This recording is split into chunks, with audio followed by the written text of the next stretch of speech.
Putin की Russia में एक बड़ी summit.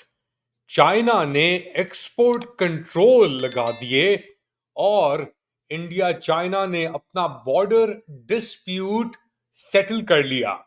Late Ali show you के एक नए एपिसोड में आप सबको खुशामदीद। To like, subscribe and share this content. बात शुरू करते हैं ब्रिक्स यानी ब्राजील, रशिया, इंडिया, चाइना और साउथ अफ्रीका। अब इसके अंदर अर्जेंटीना, सऊदी अरेबिया और ममालिक भी, इजिप्ट फॉर एग्जाम्पल। ब्रिक्स एक नई कुवत बन के एक नई इकोनॉमिक फाइनेंस की कुवत बन के दुनिया में उभरी है। और इसकी इस बार जो समिट होस्ट हो रही है वो कजान के अंदर इस हफ्ते जारी होगी। और वो पुतिन साहब के लिए एक बहुत बड़ा मौका है कि मोदी साहब भी आ रहे हैं, जी जिनपिंग भी आ रहे हैं, साउथ अफ्रीका के लीडर भी आ रहे हैं, तो ब्राजीलियन लीडर भी आ रहे हैं। तो जो ग्लोबल साउथ है, कोट एंड कोट, अब ग्लोबल साउथ से क्या मुराद, एक है ग्लोबल नॉर्थ, उसके अंदर यूरोप है, अमेरिका है, ब्रिटानिया है, स्वीडन है। ये सब कंट्रियां दुनिया के डेवलप्ड ममालिक में से हैं और इनको नॉर्दर्न हेमिस्फीयर की कंट्रीज कहा जाता है, तो द ग्लोबल नॉर्थ। इसी तरीके से पाकिस्तान, हिंदुस्तान, चाइना, खैर पाकिस्तान तो किसी खाते में नहीं आता अभी फिलहाल, मगर इंडिया, चाइना, रशिया, ब्राजील, यहां तक कि रशिया नॉर्थ के अंदर है, मगर इकोनॉमिक सेंस के अंदर ये ग्लोबल साउथ के साथ आइडेंटिफाई करता है। और इसी सिलसिले में ब्रिक्स एक, अब इसको ब्रिक्स को भी बहुत दहाई से ऊपर हो गया, एक कॉम्बाइन है इन ग्लोबल साउथ पावर्स का। और ये फ्यूचर की जो इकोनॉमिक एक्टिविटी होगी 80% टू 85% जो इकोनॉमिक एक्टिविटी है वो ब्रिक्स ममालिक के दरमियान होगी, अब हो रही है इनफैक्ट।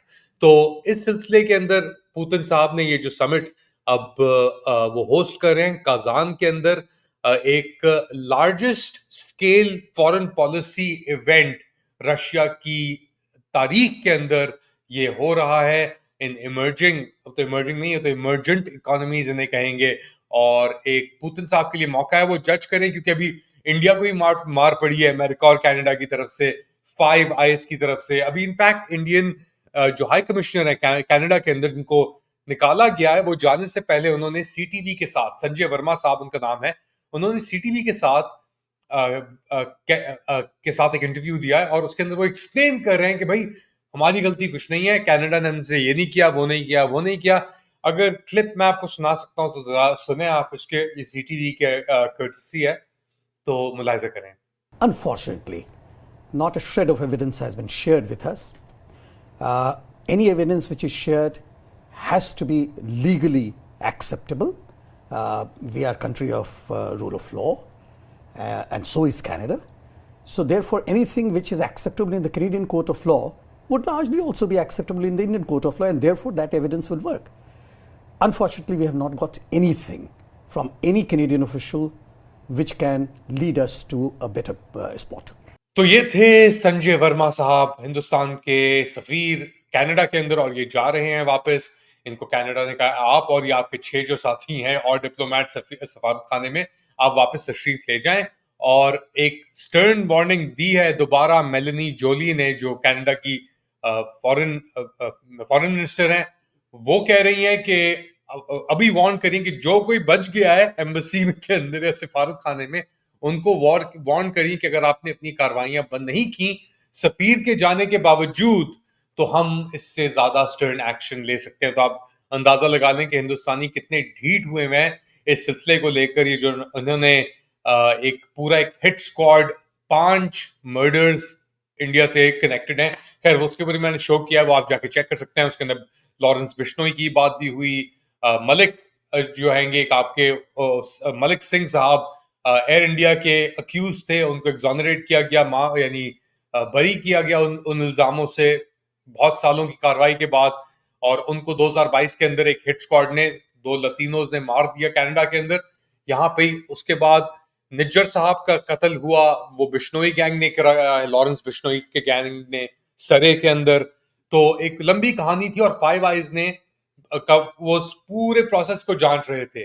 और फिर जब उनको मौका मिला और देखा कि मोदी साहब तो बहुत ही कुछ ज्यादा ही रशिया से तेल ले रहे हैं और यूक्रेन जाके उनसे कह रहे हैं कि जंग खत्म करो, तो उन्होंने उनको असलियत दिखाने के लिए मोदी साहब को ये पूरी 5IC कार्रवाई की। और फिर उनका एक सर्विंग यादव करके, विकास यादव करके एक फॉर्मर रॉ का ऑफिसर था वो, और उसको ये दिया गया कि आप जाके उधर और हिट स्क्वाड्स निकालें और अमेरिका के अंदर पन्नू साहब जो हैं उनको आप जाके कत्ल करवाएं किसी तरीके से। तो अमेरिका तो किसी को नहीं बख्शता, तो FBI ने मोस्ट वांटेड लिस्ट के ऊपर उनका नाम किया। इंडियन रिएक्शन क्या है कि भाई हम तो जानते नहीं है, तो हमारे एक एम्प्लॉय थे आर्म से, अब तो ये जा चुके हैं यहाँ से। मगर आप इमेजिन करें, अब तो अमेरिका भी उनको असलियत दिखा दी ना, तो अब इंडिया के पास एक रेफ्यूज है। अब वो पाकिस्तान से भी ताल्लुकात बढ़ाने के लिए जयशंकर साहब आए थे यहाँ पे। अब शायद एक्टिविटी भी थोड़ी ऑन हो जाए। मगर मोदी साहब तो अब रशिया और चाइना के साथ ही आपको ज्यादातर नजर आएंगे। वो अब अपने आप को उस कैंप का हिस्सा ज्यादा तस्वुर करते हैं। और इसी सिलसिले में इन्होंने चाइना के साथ अपना एक बहुत बड़ा इश्यू सेटल कर लिया है। वो है पेट्रोलिंग अरेंजमेंट, जॉइंट पेट्रोलिंग, जो यहाँ पे क्लैशेस हुए थे गलवान वैली के अंदर।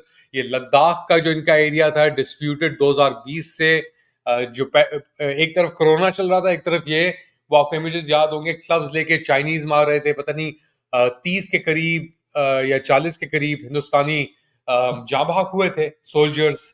और एक बहुत बड़ा एक डिस्प्यूट बन गया था। तो अब उन्होंने 4 साल 4.5 साल बाद ये इशू तवांग रीजन और सिक्किम एरिया के अंदर इन्होंने रिजॉल्व कर लिया। ये तकरीबन 2100 मील या तकरीबन 3400 किलोमीटर लंबा एक ये डिस्प्यूटेड, ये LAC से कहते हैं, लाइन ऑफ एक्चुअल कंट्रोल। जैसे पाकिस्तान और इंडिया के दरमियान एक जमाने में LOC हुआ करती थी, लाइन ऑफ कंट्रोल, तो यहाँ पे लाइन ऑफ एक्चुअल कंट्रोल है।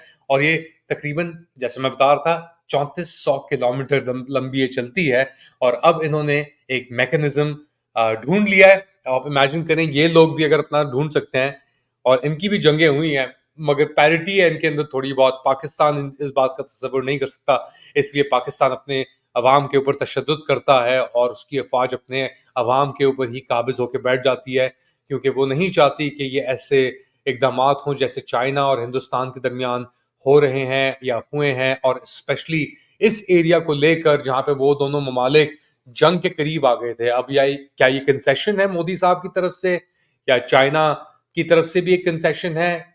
चाइना को भी अंदाजा हो रहा है कि यार, जिस तरीके से अमेरिका बिहेव कर रहा है दुनिया के अंदर, यूक्रेन में, इसराइल गाजा के अंदर, तो एक ग्लोबल साउथ को एक यूनाइटेड फ्रंट खड़ा करना पड़ेगा।